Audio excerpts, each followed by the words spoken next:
Yang pertama, pengertian bimbingan dan konseling. Bimbingan adalah upaya bantuan atau tuntutan yang diberikan kepada individu untuk mengarahkan, membantu, dan memfasilitasi mereka dalam mengembangkan diri. Konseling adalah proses pemberian bantuan secara profesional melalui diskusi tatap muka antar konselor dan konseli. Jadi, BK adalah proses bantuan sistematis dan berkelanjutan yang bertujuan membimbing seseorang untuk memahami diri sendiri, mengatasi masalah, dan mengembangkan potensi dirinya.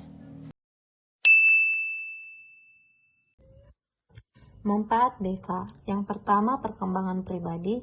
BK membantu siswa untuk mengenal diri, meningkatkan rasa percaya diri, mengelola emosi, dan mengembangkan kedisiplinan. Yang kedua, perkembangan sosial. BK berperan dalam membantu siswa berkomunikasi dengan baik, mengajarkan empati, toleransi, dan sikap menghargai orang lain, mengatasi konflik dengan teman, lingkungan sekolah, memperbaiki hubungan sosial sehingga siswa lebih mudah bekerja sama. Yang ketiga, perkembangan belajar.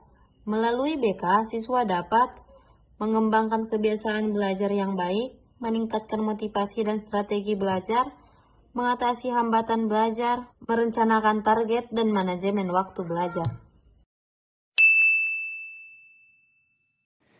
Bagaimana psikis seorang anak yang mengalami bencana seperti banjir, longsor yang terjadi di Sumatera baru-baru ini, dan bagaimana peran BK untuk mengatasi atas rasa trauma anak tersebut? Berdasarkan penelitian, anak yang mengalami bencana seperti banjir, longsor, maupun gempa dapat mengalami gangguan psikologis serius, sekaligus perubahan dalam perilaku dan kondisi mental.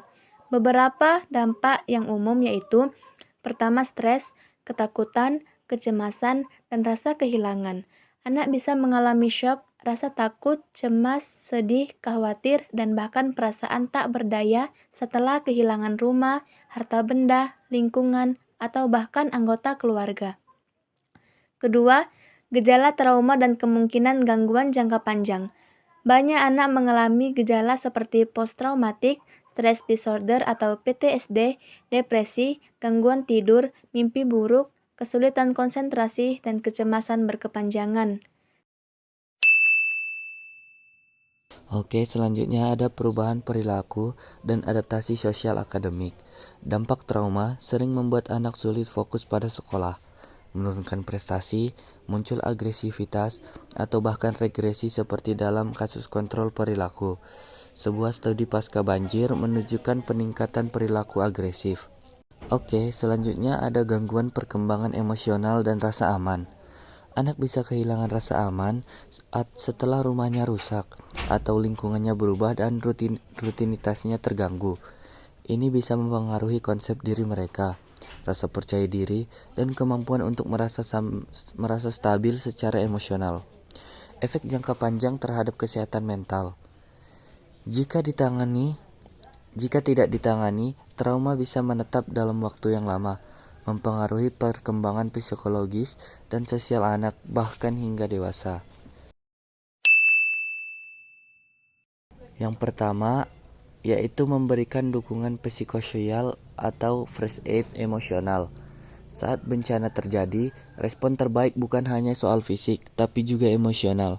Pendekatan semacam Psychological First Aid atau PFA bisa dilakukan, yaitu dengan cara mendengarkan cerita anak, memberikan rasa aman, membantu mereka mengekspresikan ketakutan dan kesedihan tanpa memaksa, dan memberi dukungan sosial serta emosional.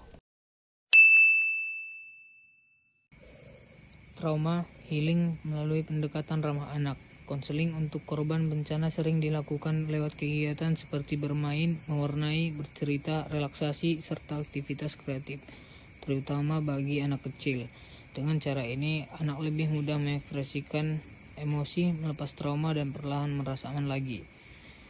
Intervensi sekolah berbasis. Jika anak kembali ke sekolah, dalam hal ini guru dan petugas BK, bisa ikut membantu lewat program konseling, mendeteksi gejala trauma atau stres, dan memberikan dukungan yang konsisten.